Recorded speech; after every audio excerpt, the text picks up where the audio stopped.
Dawgs podcast with your hosts, Blake Reneker, Justin Charles, John Nye, and Josh All.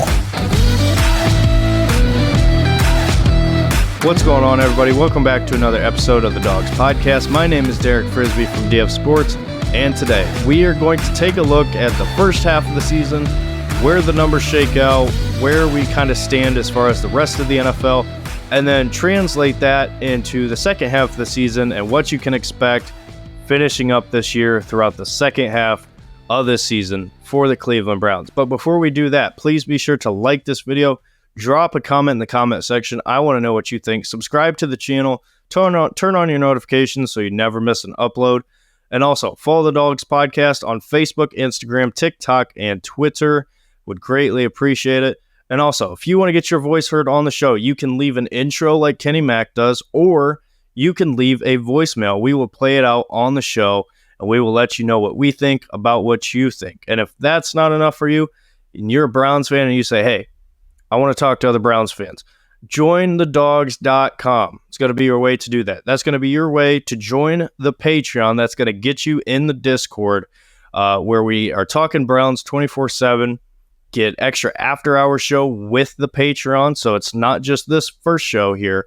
You get a unfiltered, unedited after-hour show where pretty much anything comes up. So if you like the regular show, you're going to love the after-hour show.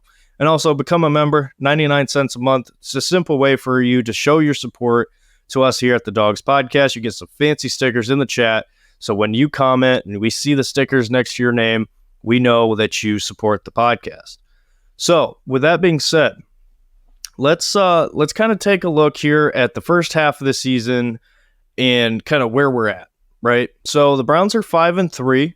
We've had some games that we should have won for sure. Obviously, the Steelers game was just a crazy situation, right? A lot of things that if they did not go as bad as they went, the Browns probably win that game, right? If Deshaun Watson doesn't throw the interception on the first passing play of the game, the first play of the game, I believe, Browns probably win that game. I mean, I hate to say it, but that's a game you should have won. Seahawks game, Browns could have very easily won that game, right? It's just a lot of things that kind of went wrong for the Browns in that game. You couldn't finish it out. PJ Walker was starting. So that's two games. And then the other one, obviously you lose in a big way to the Baltimore Ravens, and not a whole lot really to say about that game. DTR was starting for the first time ever as a rookie, and he only had 2 hours advance notice. Did not go well, right? So the Browns are sitting here 5-3. You have a win over the Cincinnati Bengals, so there's one in your division. But you still finishing out the rest of this year have the Ravens again, the Steelers again, and the Bengals again. So as far as in the division, still looking okay, right? Still okay. Now, taking a kind of a broader look and comparing the Browns to the rest of the NFL, the Browns are 20th overall per PFF, 27th offensively, 6th defensively, which kind of surprised me, 16th special teams. So overall, the Browns are kind of, per PFF, upper middle of the pack team at the moment, right? 17th in points scored, second in points allowed. So the story of the Cleveland Browns over the course of this year so far, in the first half of the season, the Browns are finding ways to win games despite being in not so great situations, right? Nick Chubb was lost for the season against Pittsburgh Steelers. Deshaun Watson has missed a lengthy amount of time due to his shoulder injury, but Browns are still winning some football games. So taking a look at that and kind of seeing who has stepped up, what's the reason for the Browns playing as well as they are, and why we haven't lost games that in the past we definitely would have lost. Some pretty simple explanation, in my opinion. I think the huge difference of why this team is where we're at this year versus where we were at last year, a lot of it is to do with coaching, right? Jim Schwartz coming into this team has been absolutely, in my opinion, the most critical and the biggest change from last year to this year, right? You take a defense that couldn't stop a nosebleed. The run defense was atrocious. The pass defense was maybe okay at points. And you've turned them into an absolute just elite defense. And so much so, in this last game against the Arizona Cardinals, the Browns allowed only 58 total yards, right? First shutout since 2007. Absolutely huge performance. 2 interceptions. Multiple guys got sacked. Shelby Harris, Zadarius Smith, Jordan Elliott, Dalvin Tomlinson had 2.5 himself. Myles Garrett had his one, right? This defense is playing at an all-time high, right? And that goes without saying. You're second in points allowed in the entire NFL. This defense is playing out of its mind, and it's because of guys who have stepped up. Jordan Elliott went from being must cut, can't be on this roster, to actually playing not even just competent, but he's playing good, right? He's recorded sacks in the Seahawks game and now again in the Cardinals game. He's playing at a high level. JOK has finally stepped into being a linebacker, right? At his time here in Cleveland, he's been very good. I think JOK's been good. I know there was a lot of criticism of JOK at the beginning of the year, and I get it. I really do, right? This is a guy who could have very easily and probably should have been a first-round draft pick, slips to the Browns in the second round, and has come in and he's been good but not elite. And this year, he has played at a very, very high level. He's finally stepped into the linebacker role, right? Where before, a little bit undersized. Joe Woods didn't really know how to use him, in my opinion. Jim Schwartz comes in. JOK bulks up. He's flying around, flying to the ball, being a difference maker on that defense week in and week out. And next, the biggest of them all, and kind of the craziest of them all, is Grant Delpit. Grant Delpit has been absolutely spectacular. He leads the team in tackles with 53 tackles on the year. He's made plays not just, in coverage. He's made plays blitzing. He's made plays just flying to the ball, bringing the guy down. Like, Grant Delpit is playing at a level where you cannot let him walk out the door. He's in the final year of his contract. And, I kind of talked about last offseason, the money and how we're going to keep guys around. And for me, I think Grant Delpit, you can't let him leave. Now, can you extend him and give him money that he's probably going to be worth? I really don't know, right? The Browns are in a tough situation, but it's a good one because you're getting good play, and you're going to have to worry about that eventually down the line. I think Grant Delpit's probably going to be looking at a franchise tag. I know that's not great for him, but where the Browns are at and where he's playing at right now, I think Grant Delpit has absolutely revitalized his career, right? This is a guy that coming in, tore his Achilles, right? Fought through injury. The next year was okay, right? He has been through ups and downs ever since he's been in the NFL. And this is the first year under Jim Schwartz that we have seen an absolute eruption out of Grant Delpit. So I think it's simply just because he's playing free. He's not being asked just to be a coverage safety. He's not asked to just be a box safety. He's being that kind of rover player that we've needed and that we finally gotten. And, I don't think it's just because of Jim Schwartz. I think that he's obviously put the work in himself, but he's playing at an all-time just career year from Grant Delpit. So, gotta love that. Attention Browns fans in Ohio, Caesars Sportsbook is running a new sign-up offer that you won't want to miss. New customers can get their first bet on Caesars up to $1,000 by using our code DAWGS1000 during sign-up.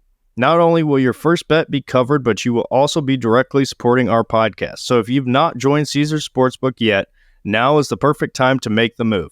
Just remember to enter our code DAWGS1000 during sign-up and place that first bet. That's Dawgs 1000. Offer is only available for new customers who are 21 and older and are physically present in Ohio. Please gamble responsibly. If you or a loved one has a gambling problem, call 1-800-GAMBLER.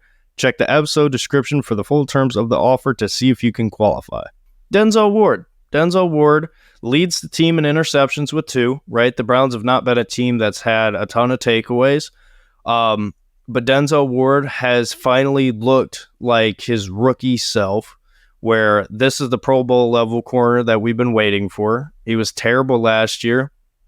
And, the conversation about the defense and how the secondary should be used, using these corners in man more has made a world of difference.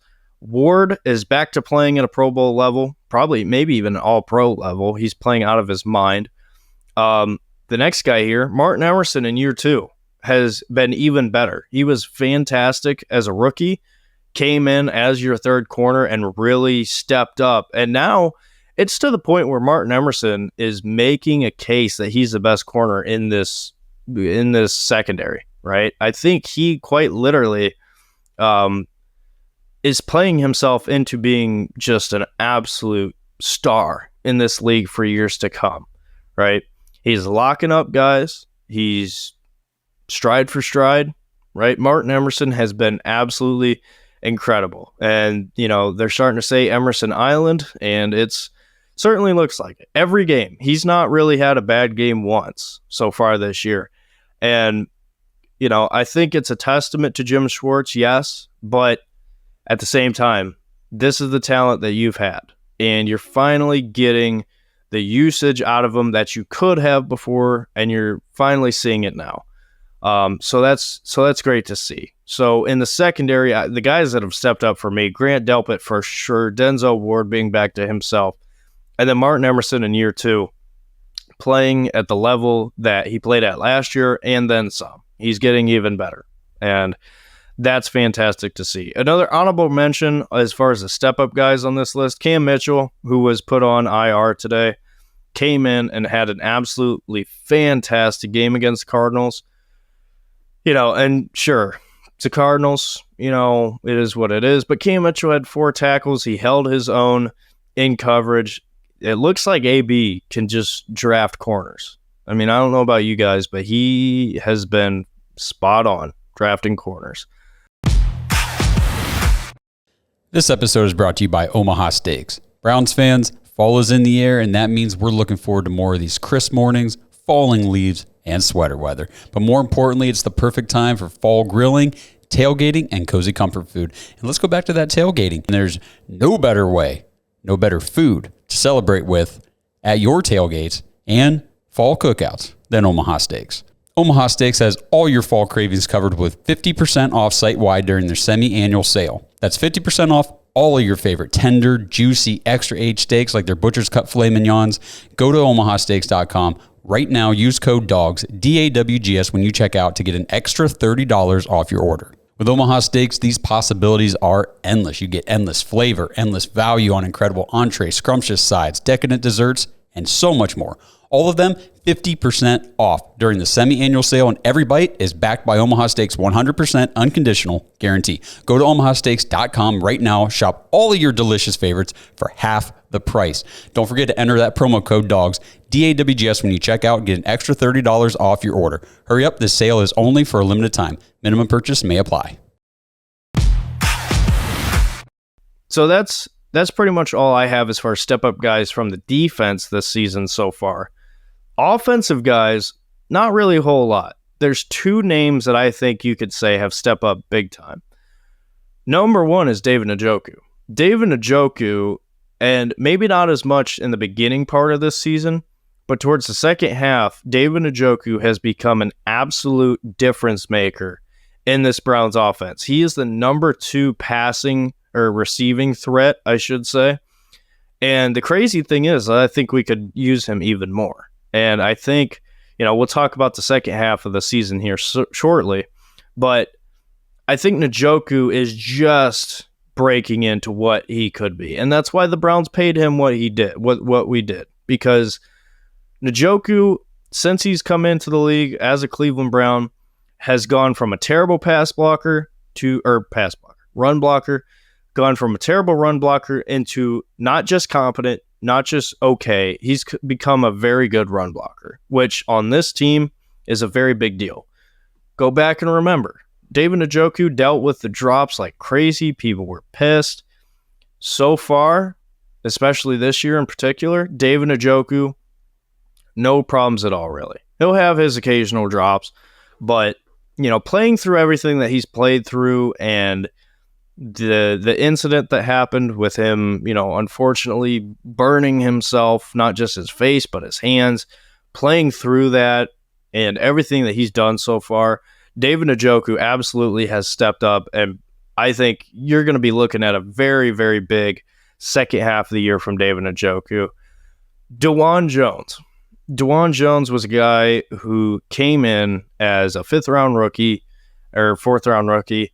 who a lot of people had first round grades on him. There was a lot of concerns about off the field and kind of his character, some concerns, as far as cutting weight and just keeping himself, at the level that you need to be as an NFL player.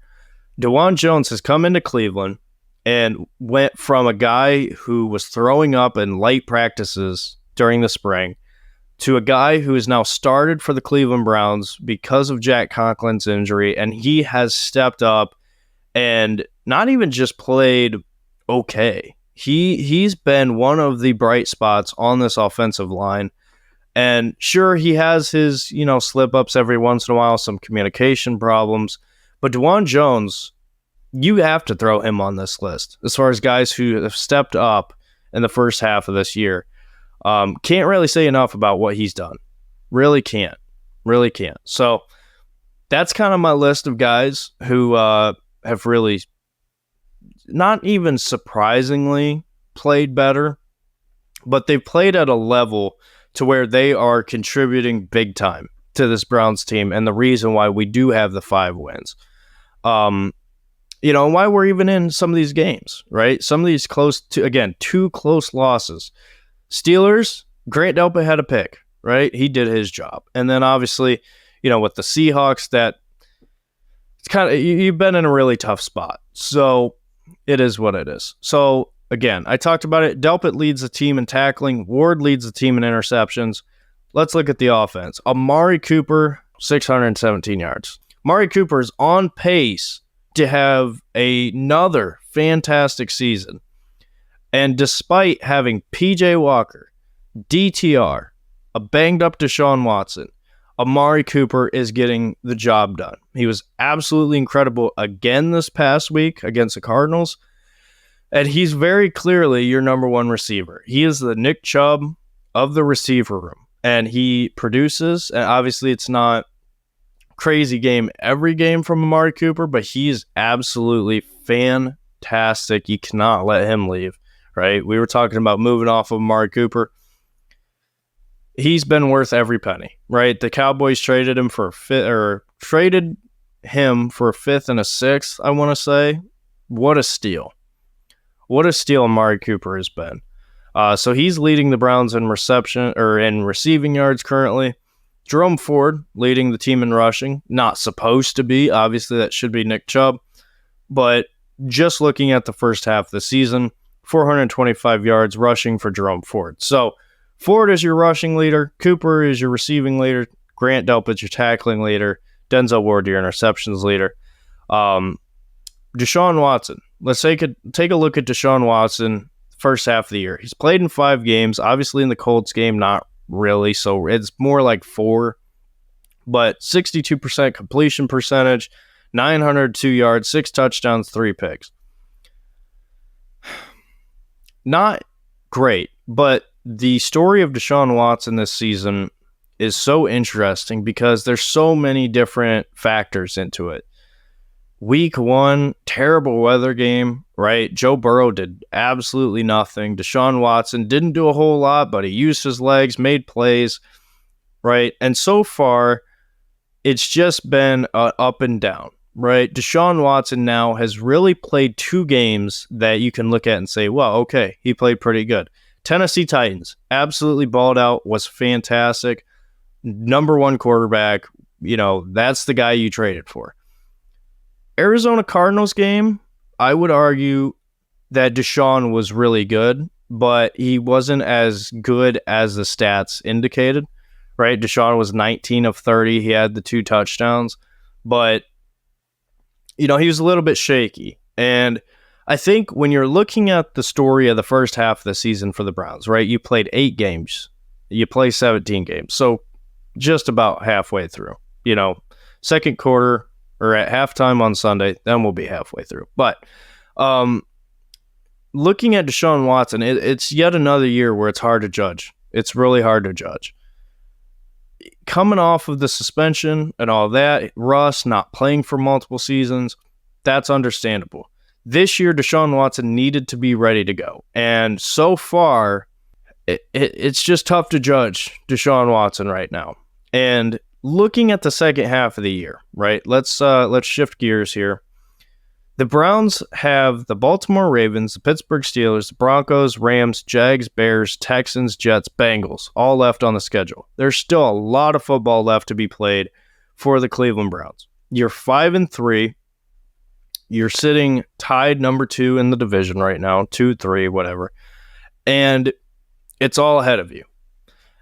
And for me, I think when you look at where the Browns are at currently, what they've been through and where they're going, it's very complicated for obvious reasons. But when you look at this coaching staff, the things that Jim Schwartz is doing with the defense, it's allowed you to play with mediocre quarterback play and still win games. The offense that Kevin Stefanski has had without Nick Chubb, without Deshaun Watson, not great, but you're still doing enough to win games, right? You're finding ways to win. That's great. That got you through these first 8 games. Now you got the Ravens and the Steelers, right? This is going to be a huge, huge test for not even just Deshaun Watson, but also Jim Schwartz. The Baltimore Ravens came in and pushed you around. The offense couldn't sustain drives. The defense was tired, and honestly, I would argue that it's the worst that the Browns defense has looked. And you're getting a second chance, right? The Baltimore Ravens look like one of, if not the best team in football. They're first in the AFC North. And a big part of your end result for the end of the season, where you want to be, comes through Baltimore. This next game is a very big game. And we're going to find out. We're going to get a really good reality check here. You're going to get a reality check of Deshaun Watson because, again, the Cardinals game was a good tune-up game. His stat line looked really good, but at times he was shaky. And then at times he looked like the Deshaun Watson from the Houston Texans. He looked like the Deshaun Watson that we saw against the Titans. So, consistency. Need to see it again. What is Deshaun Watson going to do against a really good defense in the Baltimore Ravens? And then also, what's Jim Schwartz going to do? How are you going to answer the Baltimore Ravens being one of the few teams to move the ball against you? How are you going to answer that? That's a big game. Pittsburgh Steelers. They have Cam Hayward back. I know the Steelers are really up and down, but that's always going to be a tough team. When the Browns Steelers play each other, always going to be a tough game. It's in Cleveland. Got to win that game. Absolutely got to win that game. Revenge game for what happened week 2. And, that's a must win. So these next 2 games for the Browns are very, very critical. The Ravens game is critical for your standing in the North. And so is the Steelers game. But you got to be at least 1-1. At the very minimum, you have to at least beat one of these teams, if not both. You really should be able to beat both. But honestly, I don't feel great about the Ravens game. I think it's more of a measuring stick to see where you're at. But I hope I'm wrong. I really hope that the Browns go into Baltimore and pull off an upset. And you absolutely should beat the Steelers. And then after that, Broncos, very winnable game. Rams, very winnable game. The Jacksonville Jaguars, they've been a tough team, but this AFC conference is so wide open. The Browns should be able to beat Jacksonville, and it's at home in Cleveland. Then you got the Bears. That should be a winnable game. The Texans. I know C.J. Stroud just threw for 5 touchdowns and 470 yards. Will he be able to do that against the Jim Schwartz defense? Probably not. But I'm not going to just mark that as a win. Jets game, they don't have Aaron Rodgers. Will he be back? I mean, there's just a lot of things to be determined yet. And then you finish up with the Bengals. So everything is still ahead of the Browns, right? Yes, you've lost 3 games. 2 games you should have won. But despite the adversity, despite Nick Chubb, despite Deshaun Watson, and a lot of things that have kind of gone wrong this year, the Browns are still in a very good spot. And I think there's a lot of reasons for that. Special teams has been really good. That's one of the things that goes unmentioned, but special teams has been really good. Jim Schwartz has been out of his mind. And Kevin Stefanski, although I'm pretty critical of him, I think that Stefanski, given what he's been dealt, has done an okay job, right? And if Deshaun Watson can get back to how he looked against the Tennessee Titans, this Browns team can go very far. And it's just going to be a matter of what you get. So with that being said, that's kind of your look at the first half of the year and kind of projecting that into the second half. Again, right? Some of these numbers come from PFF, or I should say all these numbers come from PFF. I know a lot of people kind of question PFF, so I'm not telling you to trust it or judge based off of that. I'm just giving you these numbers and take with that what you will. But so far, first 8 games, Browns are in a good spot. Certainly given what we've been dealt, could be much worse, also could be better. So just got to translate. Got a big game against Baltimore. But with that being said, let me know your thoughts. Again, don't forget to subscribe, like the video, comment in the comment section. I want to know what you think. Please let me know what you think. It's my only way of interacting. I'm talking to a computer and a camera, right? You're there. If you're watching this, you're listening. It's a very weird thing, right? I can't directly talk to you and you can't directly talk to me back. The only way you can is in the comment section.